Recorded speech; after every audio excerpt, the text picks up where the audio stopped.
नमस्कार। आज हम काव्य प्रयोजन पर बात करेंगे। काव्य प्रयोजन से हमारा तात्पर्य क्या है? अगर हम सामान्य भाषा में कहें तो हम कह सकते हैं कि काव्य प्रयोजन से हमारा तात्पर्य काव्य रचना के उद्देश्य से है। अर्थात कोई व्यक्ति यदि काव्य रचना में प्रवृत्त होता है तो वो क्यों होता है, वो किस उद्देश्य को लेकर के रचना प्रक्रिया में प्रवृत्त होता है। अगर हम काव्य प्रयोजन या काव्य रचना के उद्देश्यों की बात करें तो सबसे पहले हम आचार्य भामह को उद्धृत कर सकते हैं। आचार्य भामह के अनुसार काव्य प्रयोजन या काव्य रचना का जो उद्देश्य है वो है धर्म, अर्थ, काम, मोक्ष की प्राप्ति। इन चारों पुरुषार्थों के अलावा कलाओं में निपुणता की उपलब्धि और कीर्ति व प्रीति को वे काव्य का प्रयोजन मानते हैं। अर्थात चारों पुरुषार्थ, उसके साथ साथ कोई व्यक्ति कलाओं में निपुणता की उपलब्धि प्राप्त करने के लिए काव्य प्रयोजन में प्रवृत्त होता है, या कह सकते हैं कि कीर्ति, अपना यश और प्रीति, ये सारे मिलकर के आचार्य भामह के अनुसार किसी कविता की रचना प्रक्रिया के प्रमुख उद्देश्य हैं। कोई व्यक्ति अगर काव्य सृजन करता है तो वो इन सब उद्देश्यों की पूर्ति के निमित्त ही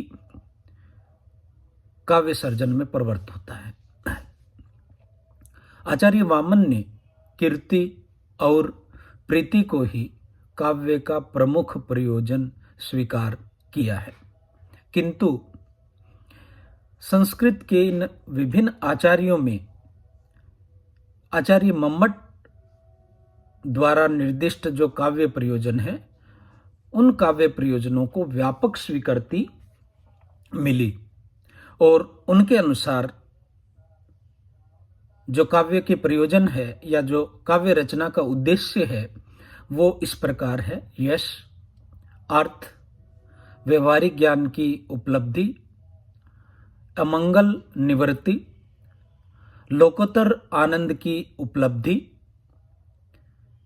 तथा कांता सम्मत उपदेश जो है वो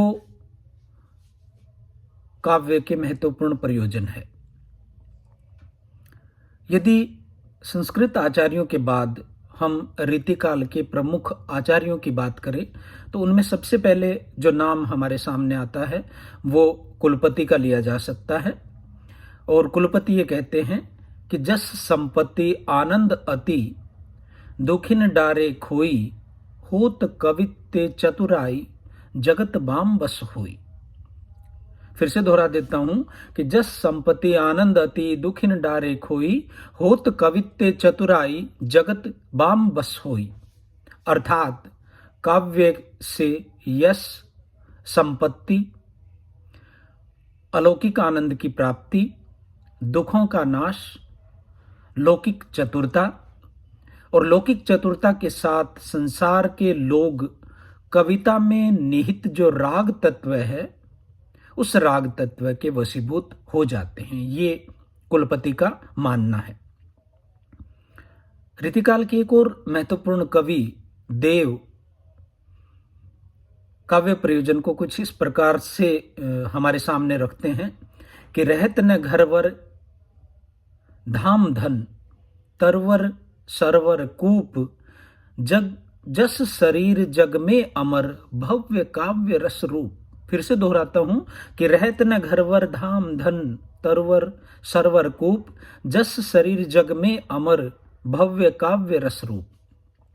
कविदेव ने यश को काव्य का सर्वोत्तम प्रयोजन माना है। उनके अनुसार घर, धाम, धन, पेड़, तालाब, कुएं सब नष्ट हो जाते हैं, पर कवि का यश, अमर रहता है। बिल्कुल कबीर वाली बात यहाँ आती, हम न मरी है मरी है संसार है। जैसे कहते हैं कि मकु यह रहे जगत में चीना,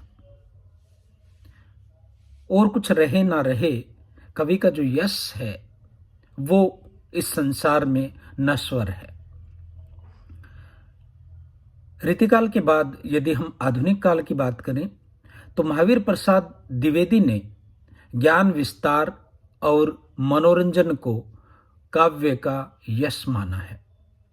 आचार्य शुक्ल लोक मंगल की साधनावस्था को काव्य का प्रमुख प्रयोजन या उद्देश्य मानते हैं। मैथिली शरण गुप्त ने मनोरंजन और उपदेश को काव्य का प्रमुख प्रयोजन या उद्देश्य स्वीकार किया है, और वो लिखते हैं कि केवल मनोरंजन न कवि का कर्म होना चाहिए, उसमें उचित उपदेश का भी मर्म होना चाहिए। सुमित्रानंदन पंत स्वांत सुखाय व लोकहित को काव्य प्रयोजन के रूप में स्वीकार कर सकते हैं। लेकिन हम संस्कृत, रीतिकाल और आधुनिक काल के इन महत्वपूर्ण आचार्यों, कवि की बातों को आत्मसात करते हुए अगर काव्य प्रयोजन की एक सम्मिलित और समन्वित परिभाषा दे तो वो किस प्रकार हो सकती है। हम कह सकते हैं कि काव्य प्रयोजन पर मौलिक विचारों की विस्तृत श्रृंखला है, और ये श्रृंखला संस्कृत साहित्य से लेकर के आधुनिक काल तक एक चली आती हुई परंपरा है। तो और ये जो मौलिक विचारों की विस्तृत श्रृंखला है, इस श्रृंखला में आचार्यों और कवियों ने युगीन संदर्भों में काव्य प्रयोजन का विवेचन किया है। विचारधारा या जीवन दर्शन अनुभूति और संवेदना का विषय बनकर रसात्मक, रमणीय और मर्मस्पर्शी होकर ही कलात्मक हो सकता है। काव्य प्रयोजन में मतभेद या तो दृष्टि भेद का परिणाम है या मत विशेष के प्रति आग्रहशील होने का।